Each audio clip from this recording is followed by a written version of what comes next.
What's up, everyone? My name is Robert. I'm Kenyatta. I'm Ty. I am Anita, and you are listening to The Love Project.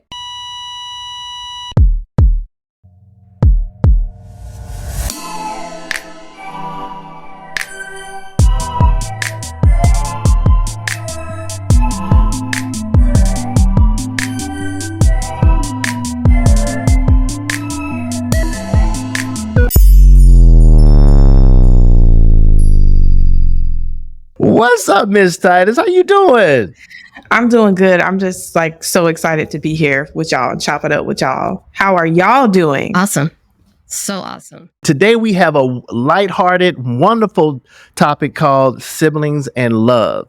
Are we kind of overstressing that positivity because, there's other people who have like horrible sibling relationships. Should we say something about that as well? Because everybody's relationship is not positive with their family. What say you?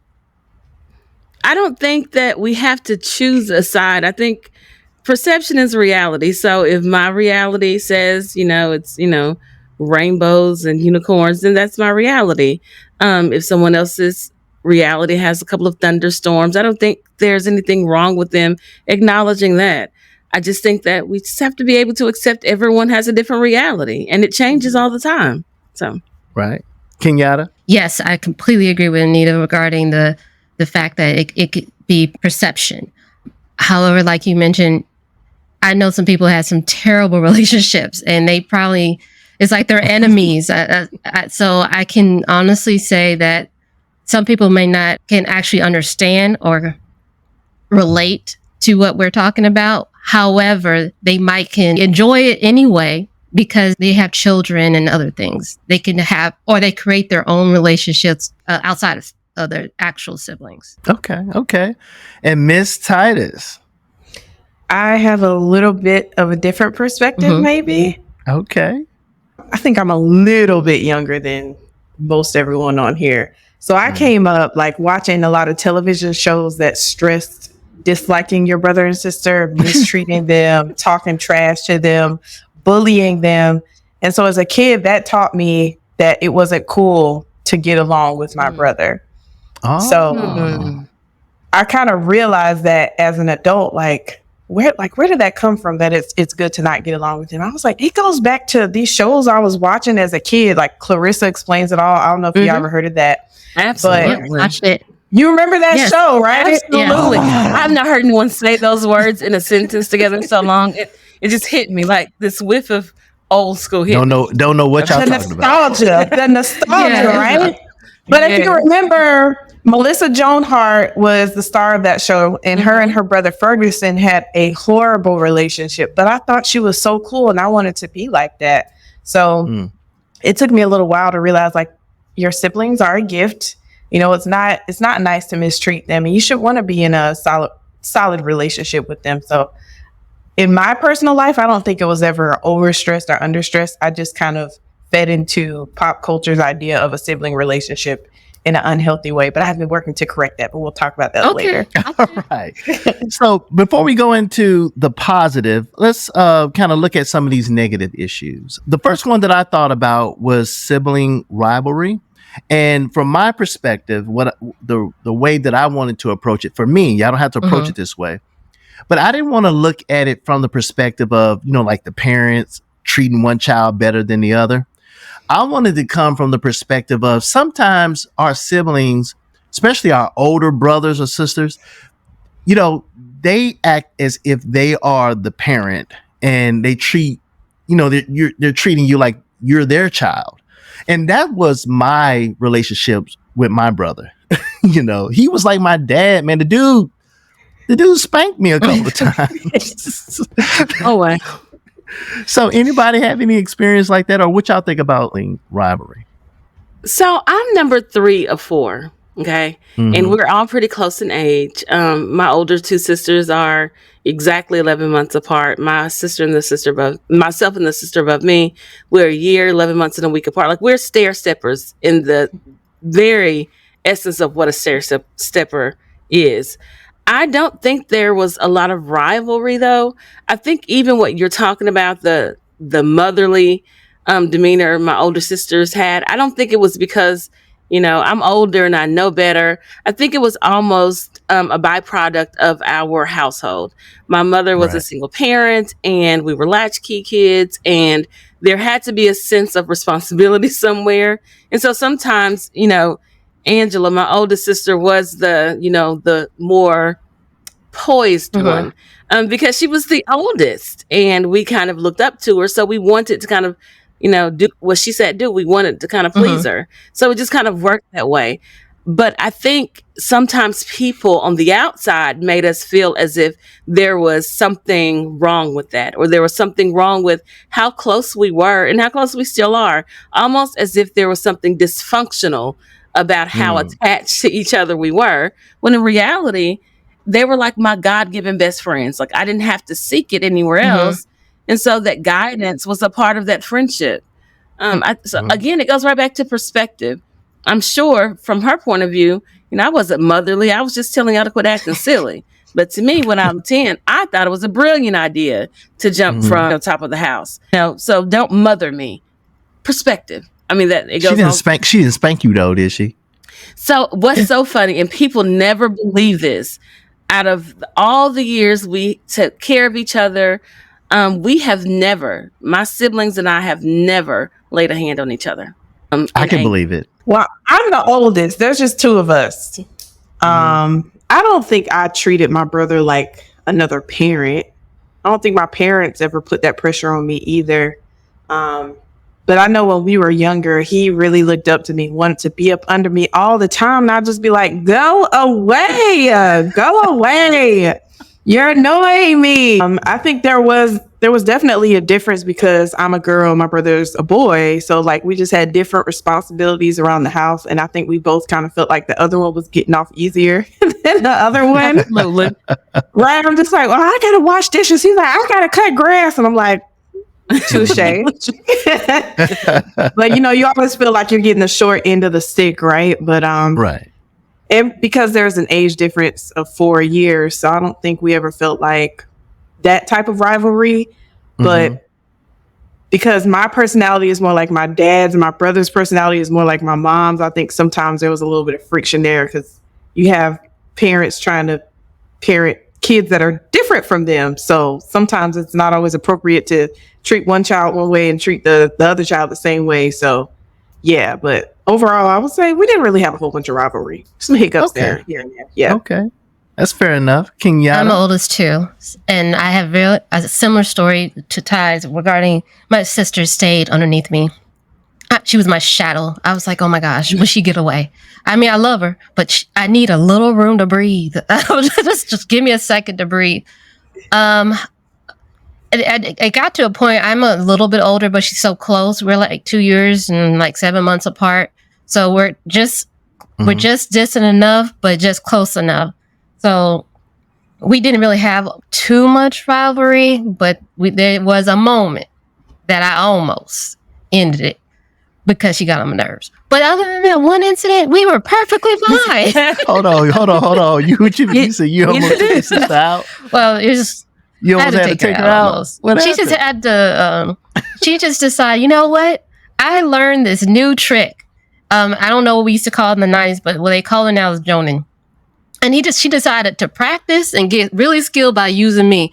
And I was like, "Look, little girl, this is the last time." And I just swung. I don't know what was in my backpack. I swung on her. I was like, the only thing that kept me from, I pulled it back. I said, I just don't want to hear my mama's mouth. That's why I didn't have my sister that day. What the Lord used, whatever he had to use. But that was the last time.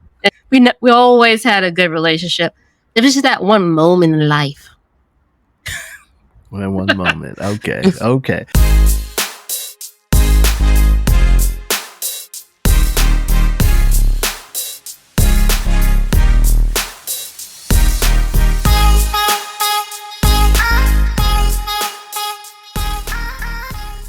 Let's look at another one, estrangement. That's when you kind of don't share the same values. Now, I've had a situation to where one of my brothers, we're not as close as we used to be because we just had difference of opinion in our value system. And it just kind of makes talking or communicating with each other very, very awkward because they're baseline things that we just don't share with one another. So any experiences in that area? Or do you know people who struggle with that type of stuff? I do. So I do know people who struggle with that, and it's normally convictions, like those really strong moral convictions that drive a wedge between them and their siblings. That is not something I can relate to, just to be honest. But when giving them advice and just talking through things, I often wonder, and our conversations kind of go to, you have friends that you meet in college, when you're finding yourself, or even in high school. And through the years, you all have these healthy debates because you're so different. And it's almost exciting to have these debates and these conversations with these once strangers because you're so different. I just don't understand not extending the same grace to a sibling. I welcome people to be different. I like to hear people's perspectives. It's not about you're wrong, I'm right, but that's the way I am in life. So I couldn't imagine letting something like just someone's belief or someone's convictions drive a wedge between me and them, especially if they are, one of my siblings. So I'm always curious to know, and I'm not saying that you have to, be joined at the hip. And when they go left, you go left, even though that's not something you do. I'm not saying change who you are, but I am always curious to know what could be so detrimental that would make you not stay connected in some form or fashion with a sibling while you excuse those types of disconnects with strangers. I'll tell you after the show. Kenyatta, can you relate to that, or do you know situations like that? We're talking about estrangement where you just have differences of values. Like me and my sister have changed over time. I personally believe things a little bit different in our Christian walk. So, but it didn't separate us. I allow her to have whatever conversation she wants to say. I won't look down upon her, but there is definitely recognizable differences on where we think, but I know where she's coming from because I came from there. Okay, that's beautiful. And Ms. Tytus, you have any experience in this area, or do you know of people who struggle with that? I would say semi. So when I went off to college, so when I was younger, my brother annoyed me. But then when we were like in teenagers, and he's a preteen, I'm a teenager, we got really, really close. But then when I went off to college, we kind of grew apart. And, now he started his own family. So there definitely has been a shift in our relationship over the years. But we are trying to reestablish some level of closeness. But I also have friends who do not communicate with a sibling. Normally it's because the sibling really is I hate to say toxic, but when people get into really tough life situations like drug problems and things like that, right, it's just really hard sometimes to reestablish a connection because the person might be just in such a dark place that they can't have a healthy relationship with anyone. So I know in situations like that. So I have a question, and this probably goes to Ty. I guess anyone, do you think there is a difference between estrangement and distance? Do they have to be the same, or do we just automatically? I'm going to give you an example. My mind, I'm the creative in the worst way. If you tell me I'm going up the street and I'll be back in 5 minutes, if you are not back in 10 minutes, I have created a brilliant lifetime story about what happened to you. So a couple of weeks ago, my friends and I are in a group chat, and there are 3 of us, and we were trying to get in touch with 2 of us were trying to get in touch with the 3rd one, and she wasn't answering the phone, and she didn't respond to my text messages. And we share locations with each other, and for some reason I couldn't see her location in that moment.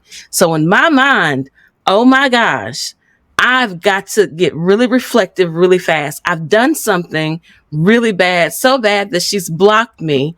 and she has taken away the ability for me to make sure she's okay.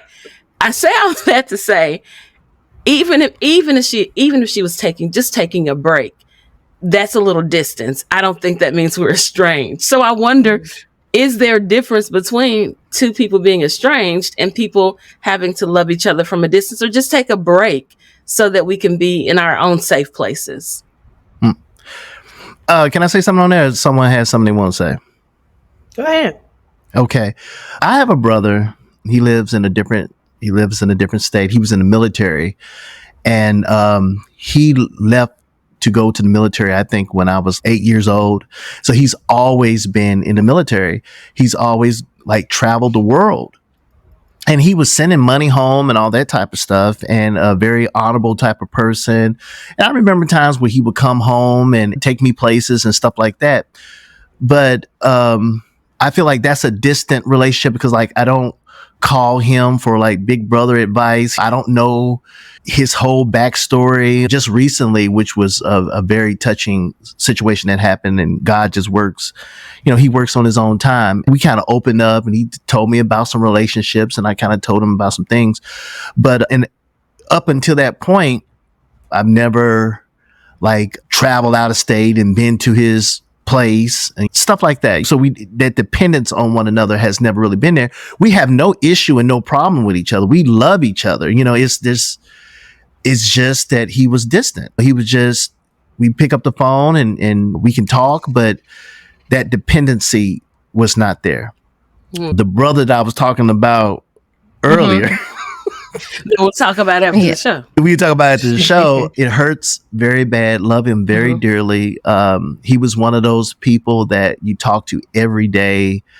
You could talk about anything, and we could talk about, we could talk for hours, and it just came down to a disagreement in our values that really made things to where that communication cannot continue. And it's not one of those things where I just pick up the phone. It's not one of those things. And so that's estrangement, and it hurts, and you want things to be different, but they have to, it's kind of like I'm willing, they're not, or they could be. And I don't know, but I think that's the difference with me. Did that make sense? Was I making sense? That does make sense. Anyone want to say anything else about that before we move on? Because I got one more negative one that I want to deal with. Ooh. No, you can go ahead. Okay. Traumatic events. Trauma. So I do have a brother that there was a traumatic event that took place between us. Now we've gotten past it. Cool, but it took a long time. I remember when I was a boy, one of my brothers, he spent some real quality time with me, and it was like the best day of my life with him that turned into a nightmare. I remember he took me to the mall, he took me to his old high school, and he showed me around and stuff like that, and we stopped at Burger King. And this was like when they first got like the king size drinks, and you get the crown on your head and all that type of stuff. And I remember we were sitting in the atrium in the mall, and there's some girls at the table and stuff like that. And my brother, he was very cool. He like popular. He could play basketball, all that type of stuff. And we all sitting at the table, and he got his little handsome little brother with him, and the girls at the other table are, getting his attention. They laughing back and forth. And he's being Mr. Cool right now. And I remember drinking that big old soda, and I drank it all up. I've never had a drink like that. And he looked at me, and he said, "Hey man, you ready to go?" I said, "Well, yeah, wait a minute." Burp. I burped. It must have been like 5 minutes. And I remember looking up at my brother, and he was like, he had a toothpick. He was like, and all the girls around him was laughing and stuff. And he said, "So you ready to go? You finished?" I said, "Yeah, I'm ready." I got up, we walked out the door, and he opened the door for me, and he kicked me directly up my behind. And I remember at that moment, it was like, I hate you. I hate you. I never knew why he did it. We never talked about it, but it was something like don't go to sleep. It lasted for years. I mean, for years. And up until this day, we have never talked about it. He never knew that was a problem for me, but I had to get over hatred because he did me like that. Wow. Did I not, Kenyatta? Yes. Y'all are in a much better place, but it's not where it could be. But that was a traumatic event that changed my life. It changed my life, literally changed my life. Really? What? I'm sorry. Go ahead. She's a digger. Yeah, she's about to dig. Go ahead, Doctor. Because if there was more that you wanted to share, you would share. Was it the kick? Was it the bird? What was it? I trusted him. It was like, it was the best day of my life with him. He was so busy being cool. He was so busy playing ball and basketball and all that type of stuff. And he didn't take me with him. Our grandma had dementia. And so after school, I would have to go home and sit in the house and watch her. Well, he was a teenager. He was like 14, 15 years old. So he was running the streets, playing basketball, chasing girls, stuff like that. While I was at home watching grandma. And this one day, like, he played records with me because he was into records and stuff like that. He played records. He took me on a bus ride. I mean, I had the perfect day with my brother. And my guard was down. I wasn't expecting anything. I didn't think that I did anything wrong. And I'm walking out in front of everybody. And all of a sudden, I'm going outside and ready to enjoy the rest of the day. And he kicks me straight up my butt. It was other like people saw this in front of everybody.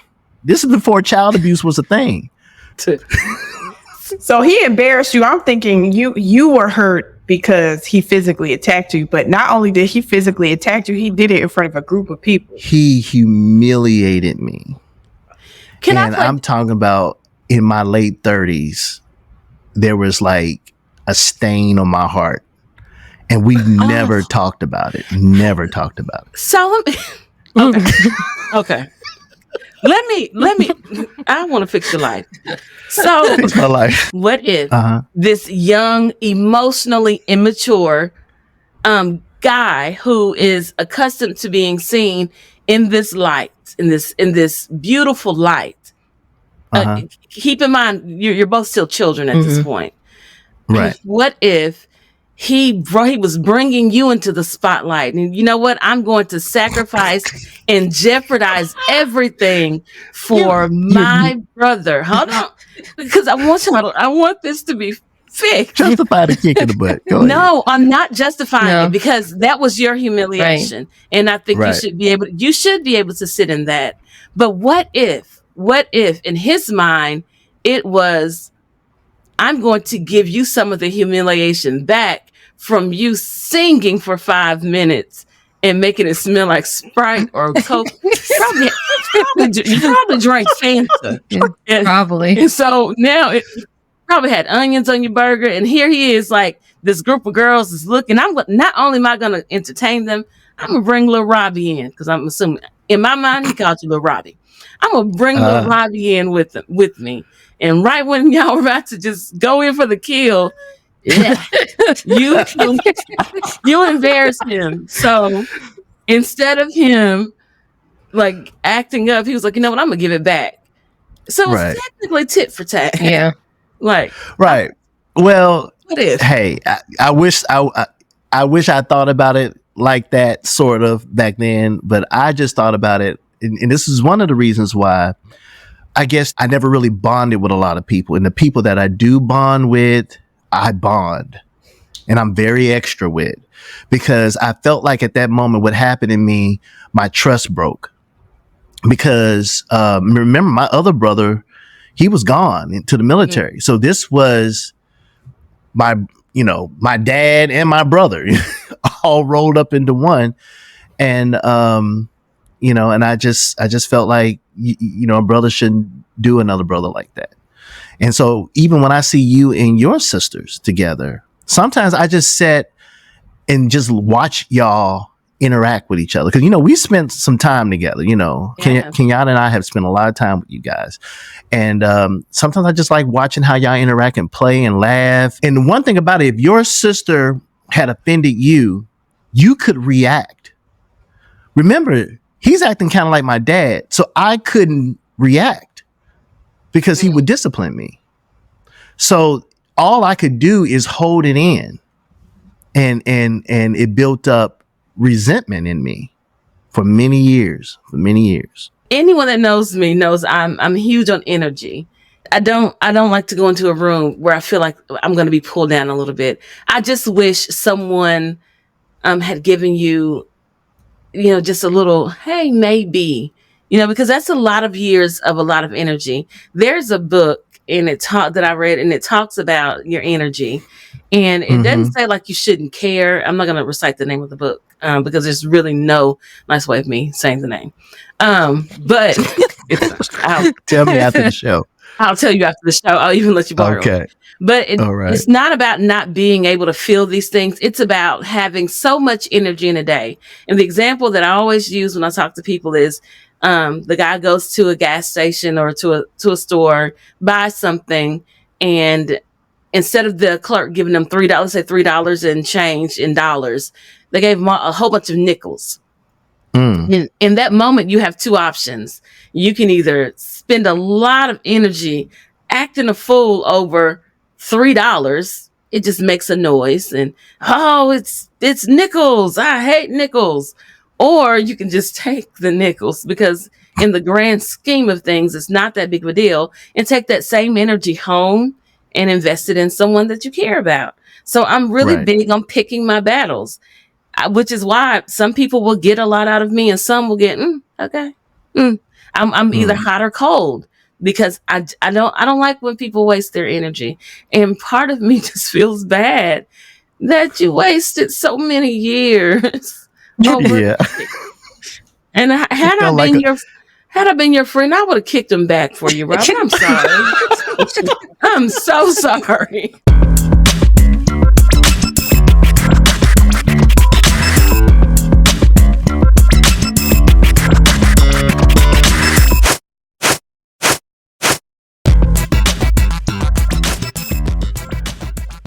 Should have kicked you. Kenyatta, Miss Ty, y'all have anything y'all want to add to the segment?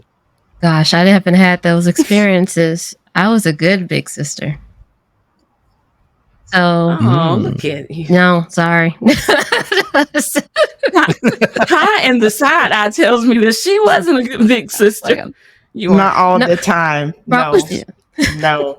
Me and Not my all brother the have time, we both traumatized each other. I remember when we were kids, I got invited to my first birthday party, sleepover, all girls. My brother was so attached to me, he insisted, I'm going to this party with you. And I'm like, you are not coming with me. And my mom was like, he's coming with you. And I was like, what? I totally ignored him like the whole time because I was so embarrassed to have my little brother there. I remember he woke up in the middle of the night. He's like, I gotta go to the bathroom. I'm like, I feel horrible now. Like, how could I? Like, you find it yourself, buddy. Somebody else ended up taking him to the bathroom. I'm like, in hindsight, I was the worst big sister. This little healthy. It's because of you. Yeah, it's my fault. I'm sure he paid me back in teenage years and adulthood. So we even. I'm positive we're even at this point. But yeah, not my brightest moment. Not good. All right. Anyone have anything else to add to the negative side? Because that's all I have for the negative side, and we can go on to the positive. You got one more, Anita. What you want? Come on, Dr. Anita. No, I don't. If I don't, I feel like I need to find something because I don't want to give the impression that my siblings and I are perfect, and because we are not. We are so dysfunctional. We just work. It just works. Give us an imperfect moment. Please, because you're with your perfect sisters. Okay, I got it. I got one. One. I'm so sorry, Andrew, if you're listening to this. My brother was claustrophobic in the oddest ways growing up. He hated things over his head, and we thought that was funny. And I do remember a day that my sisters and I got a blanket and we put it over my brother's head and okay, I don't. Murder was the case that they gave me. I feel so bad even saying this out loud, but in our minds, it was so funny because it's clearly just a blanket, and so we thought it'd be funny to just give him a taste of what the blanket was, and so yeah, we pinned him down under a blanket, and the shrieks and the cry. I'm sorry, Andrew. I probably gave my brother a tick. You think so? I hope not. You traumatized him. He would think that's a traumatizing moment. So see, for all those people who swear up and down we don't do stuff, look at that. I gave my brother a tick. And I'm sorry. I'm so sorry. All right. Okay. So here's the positive question. So what is the funniest thing your sibling did to show you that they cared? What is the funniest thing that they did? So I'm not going to tell a story. Because you got the happy family. Y'all the happy family. Y'all like the Incredibles. we have learned how to exist in a very, very special way. And I can explain all that in a minute. But I don't think I have a funniest moment. I think for myself, I think it's hilarious the way my siblings allow me to show how much I love them. So, and each of them has something special. My oldest sister, Angela, who is not the most physically affectionate one, she has this spot on her hand right here. And I think it is the softest. I don't know what it is about that spot. If you look at us, even during church, I'm reaching over and I'm just playing with it. And she doesn't stop me. I am 41 years old and I play with my sister's hand in the middle of church. That's cute. My sister Amanda, I love the way her arm right here feels. And so you may catch me just rubbing it or putting my face on it. Anita, quit rubbing on your sister. No, because it just makes... You ask me, and I'm telling you, these are the funny things that they just. I'm the quirky one. I'm the modern day hippie out of the four of us. Okay. My brother, my brother, rough, like big guy, muscle man. But if I ask him to scratch my head, he'll scratch it. Or we'll sing. One of our favorite songs to sing together is "A Whole New World" from Aladdin. So that's like our little thing. Okay. So it's not that I have like a funnest moment. It's just how weird they allow me to be with them that makes me feel special. Yeah, we don't want no documentary 10 years from now. We're not that weird. Let's be clear. We're Miss Tytus. Not that weird. The funnest thing your sibling did to show you that they cared. The funnest. I don't know if I have anything fun, but so my brother has always loved guns since he was little. BB guns and whatever kind of gun. I don't know where he gets it from because we just weren't those type of people, but he's always loved guns. So he showed me how to like load a gun, unload it, shoot it. Now I still don't really know how to do it to this day, but the fact that he took the time, like, I want to show you how to use a firearm if you ever need to. I'm like, thanks, bro. I still don't know how to. I got to take a class, but it was very sweet nonetheless. It tells me that he cares about my safety. Wow. Well, that's awesome. That is awesome.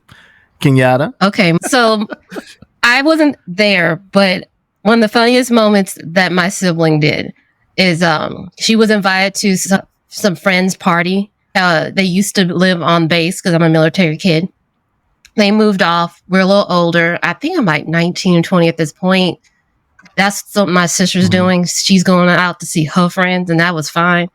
One of the people that was there was the brother, and he was saying some unkind things about me, and she didn't appreciate it. So she jump kicked and hit him in the chest when she was aiming for his head.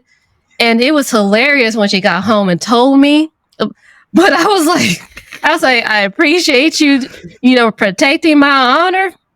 But that could have went bad. Dude got dropped dead. She couldn't get that high, but he felt her presence. He felt it. Now how were you at the time? I don't know. I would say about I want to say about 19 or 20. It's been so long. I guess my sister might have been like 17, maybe. I think she was still in high school. So you know the guy? No. Yeah, I do. It's been years though. So I want to tell him.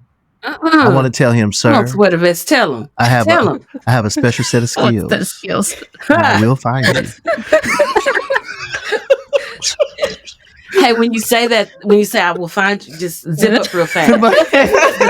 The sound alarm will scare him. I'm telling you. The sound of the zipper will scare him. That's how they know you mean business. That's so funny.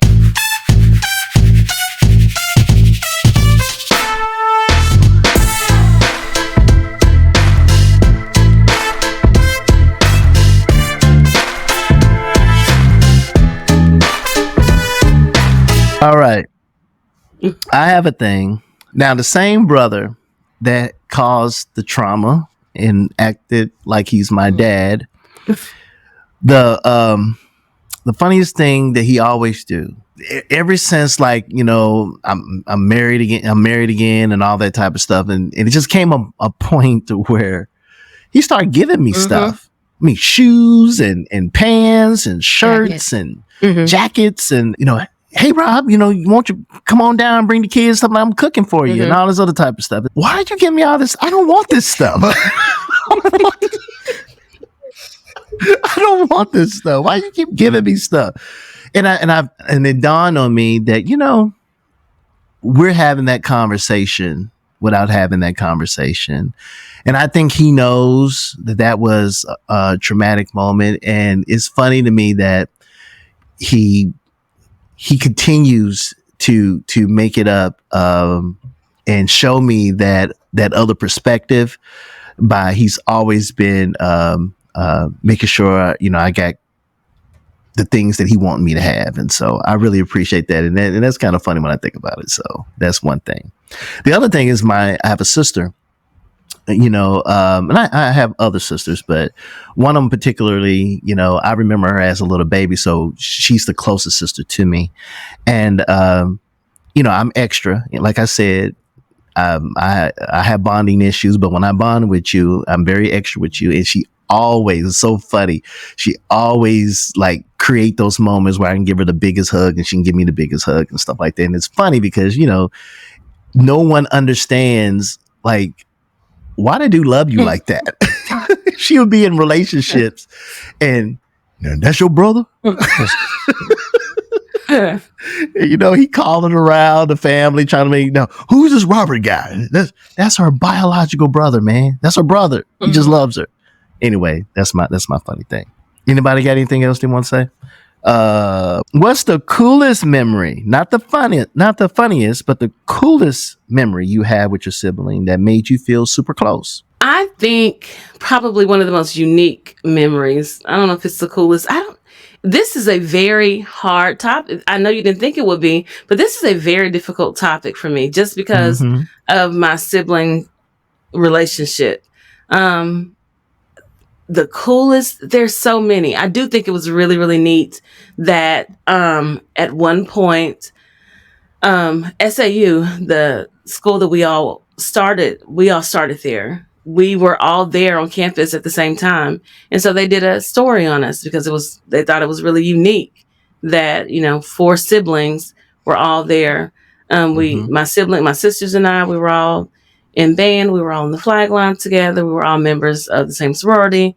My brother and the rest of us were all in a dance group together. It was really neat. I think that's probably one of the coolest things. Okay, cool. That's cool. Miss Tytus? Well, my brother, he likes to rap and record music. So he used to invite me to sing backup on some of his songs. Come on, back up. Can we listen? No, these are from like 2004. Nobody wants to hear that. I do. Love to. I do. Yeah, but that was a pretty cool time. Yeah. Okay, cool. Okay, so I honestly don't have one specific moment.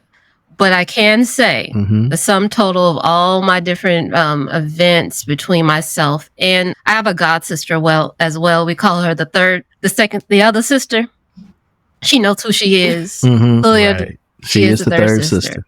But they're kind of fixtures in my life. So no matter people come and go, we always are there for each other. So I don't have one moment. It's just cool. Y'all just cool. It's just cool. It never gets that bad. I have a sister-in-law that I love dearly, and my little niece, and she really caters to me. She stays up there towards Boston, works by Harvard and all that type of stuff. But when we got there, I mean, whatever we asked for, she made it available for us. And I have a video on my Facebook page where I forgot like why it happened. It was my birthday, right? Yes. Kenyatta? And she even arranged like a little birthday party for me. And I really never had like a birthday party for me. I've never had like a surprise birthday party or anything like that because, again, just family stuff. But she actually got me in a room with a bunch of people that she knew and people that knew of me because she had talked so highly of me and Kenyatta that they threw a little birthday party for me. And I just thought that was the coolest thing. I really appreciate that. It was awesome. How do you think having a brother or sister changes your thoughts about friendship and love? Kenyatta? Let me tell this story. I always had good friends all of my life. My childhood. But they came to a point where I had a bad relationships in my 20s and I was mistreated. I did more of the giving and they were doing a lot of taking. But in perspective, I just start thinking, I always had my sister. She is my example of a good, healthy friendship. So I use that as moving forward as the example of what type of relationships I classify as friends. Because friends to me, it's a deeper word. It's almost like you're basically saying you're my family. And because I don't let anybody just that close to my heart like that. So long story short, I make sure that moving forward, that I'm using my sister in my relationship is the epitome of what a true friendship is. Oh, that's awesome. That's awesome. Miss Tytus? I almost feel like I kind of wish the question was in reverse. Sometimes I feel like how I've learned to be in friendships has influenced how I can be a better sister. Good. That's good. Wow. That's I like that. that. I like that. Boom. I wish I had some sound effects or something. I just thought about it. You know, the older you get, because usually when you're in a fight with somebody or you fall out with somebody, our gut reaction is normally they did this, they are the person in the wrong. And then sometimes you reflect back and think, maybe they weren't totally wrong. Maybe I'm actually the one to blame. And so how could I have handled the situation differently? How could I have been a better friend? And I think I could say the same thing about my relationship with my brother. Like, even though we have some great moments and we have some not so great moments, I do wish sometimes I had been a better big sister, but I know that God uses it all. You learn from it. We still love each other. We have a good relationship and we're both maturing and getting older. And so I can say both in my friendships and in my relationships within my family, specifically with my brother, things are getting better. I'm learning how to be more loving and more caring and, listen to people when they talk instead of just trying to solve a problem or just trying to talk at them or just give them a solution. Sometimes people don't want your solution. They just want you to listen. So I'm learning that. Now, I can tell you needed to say that. Anita? I think that because of the way that I was raised with my siblings, my mom being, like I said, a single mother, my siblings and we weren't always put in a place where people thought much of us, just to be very honest. We can laugh about it now and talk, we're all we have. Like we have shirts that say we all we got, I'm number 3 or 4. And we were once considered black sheep. And I don't mean this as something that's in our minds. I remember going back home and someone's, I'm so proud. Someone that never said much to me growing up, but, oh, I'm so proud of you. I was worried about how y'all was going to turn out. The backhanded compliment type of thing. And so children feel that type of energy. So we didn't need a lot. We didn't have a lot. So we had each other. And it just taught me how to be okay with people being who they are. I don't let many people in, but I've learned the type of people to let in. Anyone that knows me, they're going to know that, when it comes to siblings and friends, my siblings are truly, truly my best friends. We argue, we fight, we get mad, but they are truly my best friends. Outside of that, I've had the same best friend since I was for 27 years. When I did get married, he was the man of honor in my wedding. I was super excited. He actually flew in today, so I got to see him for the first time in months today. In December, he and I are going to Italy to see my niece. He is literally part of my family. He is just the other sibling. Tristan looks at him as Uncle Shimon. But in all the years that we have been friends, we have never, and people don't believe this, but we have never argued. We disagree all the time because we are just fundamentally different, but we don't argue. But my siblings and I don't really argue. We disagree. We find our common ground and we just kind of move forward. And so I think my relationship with my siblings just laid the groundwork of how to just be human and let someone else be human as well. We can still coexist, and that's okay. But it doesn't have to end in turmoil simply because we disagree. So, and I love them for that. Yeah. Well said. Well said. I see your little starry-eyed it. Yeah. I mean, my sisters they really are my besties. They really are. Well, one thing that I could say that changes my thoughts about friendship and love is permanence. No matter what you go through, the people who are your family, and whether that you had a lot of positive experiences or negative experience, there's people that you just can't throw away. And you shouldn't. As a matter of fact, it's wrong to just throw them away. You may be estranged, you may have issues and things you got to overcome, but you don't get a chance, an opportunity to choose who God places in your family. And they're all you have. You learn about your Christian walk and you learn about life and dealing with other people sometimes through how you see and deal with each other. And you have to deal with it. Sooner or later, you got to deal with it. And that would kind of makes it hurt because you know that it's coming and you just have to deal with it. And I just think it takes a lot of spiritual growth and maturity to be prepared for that day. So I would just say that there's people in my life now who I call family. Anita, when I was homeless, he let me stay. And Miss Tytus, you know how close of brothers and sisters you and I have been with each other, and the personal exchanges of conversation. You know how deep we go. And Kenyatta, you're the love of my life. And however imperfect I am, none of you guys will I ever desire or want to ever throw away. You're permanent in my life.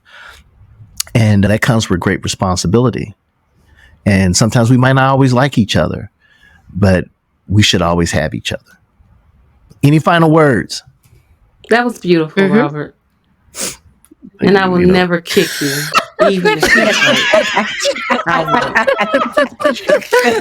won't. I love that. Oh my gosh, siblings in love.